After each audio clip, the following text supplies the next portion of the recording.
পার্থ চট্টোপাধ্যায় তার name plate আমরা দেখতে পাচ্ছি। এই সেই ঘর, যে ঘরের ভেতর মিনিট দুয়েক আগে প্রবেশ করলেন ইডি আধিকারিকরা। পার্থ চট্টোপাধ্যায়ের বাড়িতে ইডি আধিকারিকরা পৌঁছেছেন পার্থ চট্টোপাধ্যায়ের বাড়িতে। এই মুহূর্তে যে বড় খবর তুলে ধরছে আপনাদের সামনে, জি 24 ঘন্টায় প্রথম ব্রেক পার্থ চট্টোপাধ্যায়ের বাড়িতে ইডি আধিকারিকের। আরো বিস্তারিত জানবো, সঙ্গে রয়েছেন প্রতিনিধি অয়ন ঘোষাল। অয়ন, কি জানা যাচ্ছে?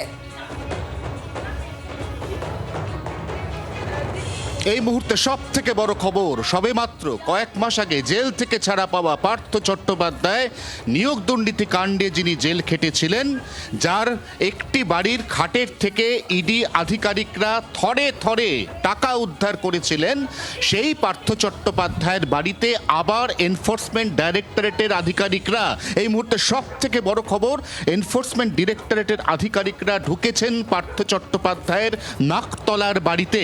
এখন সবচাইতে বড় প্রশ্ন, নিয়োগ দুর্নীতি কাণ্ডে দীর্ঘদিন জেলে থাকার পর পার্থ চট্টোপাধ্যায় সদ্য জেল থেকে মুক্তি পেয়েছেন। এবার তিনি তৃণমূল কংগ্রেসের টিকিট পাননি, তিনি বেহালা অঞ্চল তার আগে ঘুরে এসেছেন এবং তার বারবার সেদিনও জি 24 ঘন্টার কাছে পরিষ্কার বয়ান ছিল তিনি কোনো দুর্নীতির সঙ্গে যুক্ত নন। তাহলে আবারও কোন সূত্রের ভিত্তিতে পার্থ চট্টোপাধ্যায়ের বাড়িতে আবার প্রবেশ এই ইডির দলের, এই ইডির আধিকারিকদের, সেটা এই মুহূর্তে সব থেকে বেশি চর্চা এবং আলোচনার বিষয়। আমার ক্যামেরা বন্ধু নবীন এই মুহূর্তে যে ছবি দেখাচ্ছে, বিজয় কেতন পার্থ চট্টোপাধ্যায় তার নেম প্লেট আমরা দেখতে পাচ্ছি। এই সেই ঘর, যে ঘরের ভেতর মিনিট দুয়েক আগে প্রবেশ করলেন ইডি আধিকারিকরা।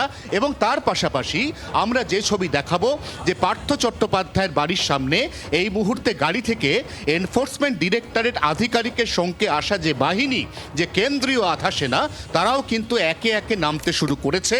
কারণ সবেমাত্র ইডি আধিকারিকরা তারা পার্থ চট্টোপাধ্যায়ের বাড়িতে ঢুকেছেন।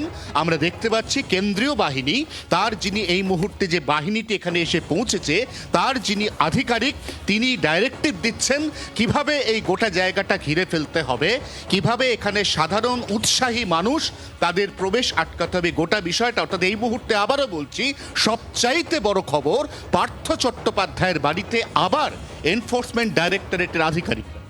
একেবারে অয়ন, তুমি সঙ্গে থাকা। এই মুহূর্তে যে খবর তুলে ধরছে আপনাদের সামনে, পার্থ চট্টোপাধ্যায়ের বাড়িতে ইডি আধিকারিকরা গিয়ে পৌঁছেছেন এবং বাইরে মোতায়েন রয়েছে কেন্দ্রীয় বাহিনীর জওয়ান। এর আগেও পার্থ চট্টোপাধ্যায়কে গ্রেফতার করা হয়েছিল তার নাকতলার বাড়িতে। ইতিমধ্যেই কেন্দ্রীয় আধিকারিকরা গিয়ে পৌঁছেছেন। নিয়োগ দুর্নীতি, অর্থাৎ এসএসসি মামলায়, নিয়োগ দুর্নীতি মামলায় তাকে গ্রেফতার করা হয় পার্থ চট্টোপাধ্যায়ের নাকতলার বাড়িতে। এই মুহূর্তে যে খবর, জি 24 ঘন্টায় প্রথম ব্রেক পার্থ চট্টোপাধ্যায়ের বাড়িতে ইডি আধিকারিকেরা। 22 সালে জুলাই মাসে গ্রেফতার করা হয়েছিল পার্থ চট্টোপাধ্যায়কে এবং তার বাড়ি থেকে ভুরি ভুরি টাকা উদ্ধার করা হয়েছিল এবং তার সঙ্গে গ্রেফতার করা হয়েছিল অর্পিতা মুখোপাধ্যায়কে। আর এই মুহূর্তে আমাদের সঙ্গে রয়েছেন সুকান্ত মজুমদার। সুকান্ত বাবু, এই মুহূর্তে যে খবর আমরা পাচ্ছি, পার্থ চট্টোপাধ্যায়ের বাড়িতে ইডি আধিকারিকরা গিয়ে পৌঁছেছেন। দেখুন, পার্থ চট্টোপাধ্যায় এর আগেও ইডি দ্বারা গ্রেপ্তার হয়ে তিনি জেলে ছিলেন। রিসেন্টলি তিনি জামিন পেয়েছেন। তদন্ত তো শেষ হয়নি, তদন্ত চলছে। কারণ আমি আগেও বলেছিলাম যে এই যে জবস ফর ক্যাশ স্ক্যাম বা এসএসসি চাকরি বিক্রি স্ক্যাম, এই স্ক্যামের তার কোনো একজন ব্যক্তি বা দুজন ব্যক্তির সাথে জড়িত নয়। জেলায় জেলায় এর ফ্র্যাঞ্চাইজি খুলেছিল তৃণমূল কংগ্রেস। জেলায় জেলায় বিভিন্ন মানুষের সাথে যুক্ত ছিল। তারা অনেকেই বেঁচে গেছেন বা অনেকে হয়তো এত বড় যে তদন্তের আওতাতেই আসেননি, যে এত বড় জাল গোটাতে হয়তো পারেনি হয়তো ইডি বা সিবিআই। স্বাভাবিকভাবে স্যার তদন্ত কোন গতিতে চলবে না চলবে সেটা ইডির অফিসাররাই বলতে পারবে। ইডির অফিসাররাই বলতে পারবেন তারা পার্থ চট্টোপাধ্যায়ের বাড়িতে কেন গেছেন। ইডি নিশ্চয়ই আপনাদেরকে প্রেস রিলিজ দিয়ে জানাবে। ধন্যবাদ আপনাকে আমাদের সঙ্গে থাকার জন্য। বাংলার আওয়াজ, বাঙালির আবেগ, জি 24 ঘন্টা।